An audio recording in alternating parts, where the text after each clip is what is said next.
자, 생크가 나는 이유는 무조건적으로 앞쪽으로 가서 그렇거든요. 무게 중심이 앞으로 가니까 네. 생크예요. 그럼 뒤로 오면 되겠네요. 그쵸.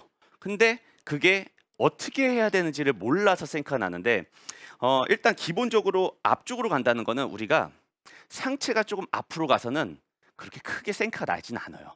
왜냐면 하체의 밸런스가 중심을 잡아주기 때문에 상체가 조금 가서는 생크 날 정도의 큰 미스가 나오진 않아요. 근데 왜 생크가 나냐? 대부분의 생크가 나시는 분들의 특징은 하체가 앞으로 가서요. 그러니까 아. 무릎의 유지, 이 높이를 유지하기 위해서 의도적으로 무릎을 굽히시는 분들, 체중 이동을 해야 되기 때문에 하체를 앞쪽으로 쓰시는 분들이 밸런스가 무너지면서 생크가 난다는 거예요. 그러니까 하체만 잘 잡아도 생크는 안 나요. 그러니까 백스윙이 잘못돼도 하체만 잘 잡아도 커버가 된다는 거예요. 그래서 제가 조금은 쉬운 부분인 백스윙을 먼저 설명드린 거고, 결론적으로 다운스윙 때 하체만 잘 잡아도 생크는 안 난다는 건데요. 대부분의 생크 나시는 분의 특징이 뭐냐면은 무게중심 앞으로 간다 했죠. 그분들의 특징이 뭐냐면은 이 무릎의 위치가 특히 오른 무릎이 이렇게 앞으로 나와요. 그러면 이분들의 스윙의 특징을 보면은 이 무릎이 이렇게 앞으로 가 있어요. 네. 대부분의 생크 나시는 분의 특징이 이 무릎이 오른쪽 무릎이 이 왼쪽으로 밀어주는 느낌이 아니라는 거예요. 다시 한번 보여드릴게요. 생크 나시는 분들의 특징 피니쉬를 보면은 대부분 앞으로 무릎이 튀어나갔다는 거예요. 그러면은 생크 날 때 연습장에서 연습하는 중요한 연습 방법은 오른쪽 무릎만 안 나가면 된다는 거예요. 오른쪽 무릎이 앞으로만 안 나가면은 절대 생크 나는 스윙은 나오지 않는다는 건데요. 이 오른쪽 무릎 저는 그래요. 그 계속 연습 방법을 말씀드리는 게 이론을 이해해도 할 줄 모르면은 의미가 없어요. 근데 그렇죠. 네. 이런 연습 방법을 통해서 자연스럽게 익혀지고 몸이 기억을 하면은 생크는 없어지거든요. 그래서 제가 오른쪽 무릎을 또 잡는 방법을 설명을 드리면요. 그러니까 이론적으로 제가 설명을 드렸잖아요. 오른쪽 무릎이 앞으로 가니까 생크가 난다. 그럼 앞으로만 안 가면 되는데 대부분의 사람들이 저랑 똑같죠. 안 가야지 하고 치고 나면은 또 갔네. 그럼 또 맞아요. 쳐요. 네. 맞아요. 또 치고 나서 이거 또 갔네. 이게 가장 문제라는 거예요. 생각은 하는데 몸이 반응을 못 해줄 때 그때 할 수 있는 건 제가 항상 말씀드리는 거는 실수하고 고쳐라. 이미 벌써 실수했잖아요. 이렇게 앞으로 갔잖아요.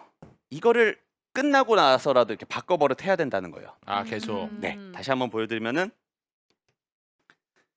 이미 무릎이 튀어나와서 실수했으면은 뒤늦게라도 바꿔서 자꾸 익숙해지게 느껴야 된다는 거예요. 몸에 익혀라. 그렇죠. 그래서 피니쉬가 굉장히 중요하고 피니쉬만 잘 잡아도 스윙적인 오류를 예방할 수 있다는 거거든요. 네. 그래서 끝나고 바꿔야 된다는 연습 방법을 한 가지 말씀드리고 싶고요.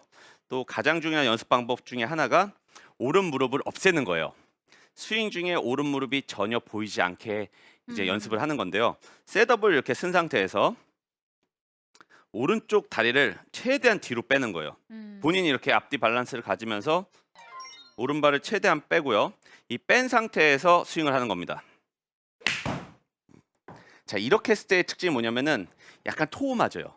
무게중심이 뒤에 있기 때문에 오른쪽 무릎이 앞으로 안 가고 뒤에 있으면 당연히 토우 맞을 수밖에 없어요. 그래서 이 연습은 그냥 평소에 생크를 달고 사시는 분들한테는 굉장히 좋은 연습이에요. 그냥 연습장에서 처음에 연습장 가서 몸 풀 때 오른발을 최대한 뒤로 빼고 무게중심은 약간 뒤로 가는데 이것도 조심해야 될 게 뒤로 가라 그러면은 이 상체가 뒤로 가시는 분들도 있어요. 그게 아니라 그냥 굽힘을 유지한 상태에서 이 앞뒤 움직임만. 그래서 좀 뒤쪽에 있는 느낌으로 자, 셋업을 잡고 공을 치는 거예요. 자, 이 연습만으로도 무게중심이 뒤에 있기 때문에 이 연습은 연습장에서 생크 많이 나신 분들은 한 5분이라도 이런 연습을 통해서 생크를 예방하고 고칠 수 있다는 그런 좋은 연습 방법이라는 거예요. 궁금한 게 있는데 이게 모든 아이언이나 드라이버, 우드 모든 채에 다 적용이 될 수 있는 맞습니다. 건가요? 모든 체에 적용이 되고 특히 드라이버 같은 경우는 힐에 맞으면은 그 생크가 안 나죠. 드라이버 같은 경우는 힐에 맞으면은 그 톱니바퀴 효과 때문에 오른쪽으로 슬라이스가 나게 설계가 되어 있어서 이건 뭐 생크는 아이언에서만 나오는 거고요. 이 아이언에서 뭐 웨지든 숏아이언이든 롱아이언이든 생크가 난다면은 그 클럽을 가지고 이런 몇 가지 가르쳐 드린 연습 방법으로 연습을 통해서 충분히 생크를 예방할 수 있다는 겁니다. 네. 그래서 생크는 기억하셔야 될 게 가까워지면 된다. 예, 그러니까 멀어지는 거는 골프에서 어쩔 수 없이 나오는 동작. 예, 가속이 붙으면은 몸에서 멀어지기 때문에 이거를 의도적으로 가까워지려고 생각만 해도 생크는 예방할 수 있습니다. 오히려 가까워지려면은 가까워지는 게 해결책이다. 제가 예전에 말씀드린 따봉. 예, 그 따봉 위치를 자꾸 유지를 하면 아. 할수록 그건 되게 좋은 거예요. 제가 그래서 이 따봉 위치는 백스윙에서 나오면 좋고 다운스윙에서 나오면 좋다고 말씀을 드리는 게 따봉이 코킹할 때 어느 정도 코킹해야 되냐 그쵸. 그 이거였는데 따봉 위치였죠. 근데 거기까지 조절을 임팩트 해준다는 때도 거죠. 이 따봉의 각도를 유지하면은 조금 더 생크도 예방하고 좋은 샷이 나온다는 거예요. 네. 그래서 항상 임팩트가 100점이 나오고 싶은 분들은 다운스윙 때 최대한 몸에 가깝게 붙여라. 예, 팔로 쳐도 되니까 멀어지는 걸 조금은 줄이려고 생각을 하시면은 생크는 없어질 수 있다는 겁니다. 네. 그래서 오늘 몇 가지 연습 방법을 설명을 드렸는데 코스에서 할 수 있는 연습 방법, 갑자기 생크 날 때 하는 그 방법에 대해서 말씀을 드렸고 연습장에서 할 수 있는 그런 생크에 대해서도 말씀을 드렸는데요. 근데 그 뭐야? 네. 제가 또 궁금한 게 손 그립. 네. 그립과 생크. 그다음에 잘못 맞는 거랑 관계가 없을까요? 일단 그립은 네.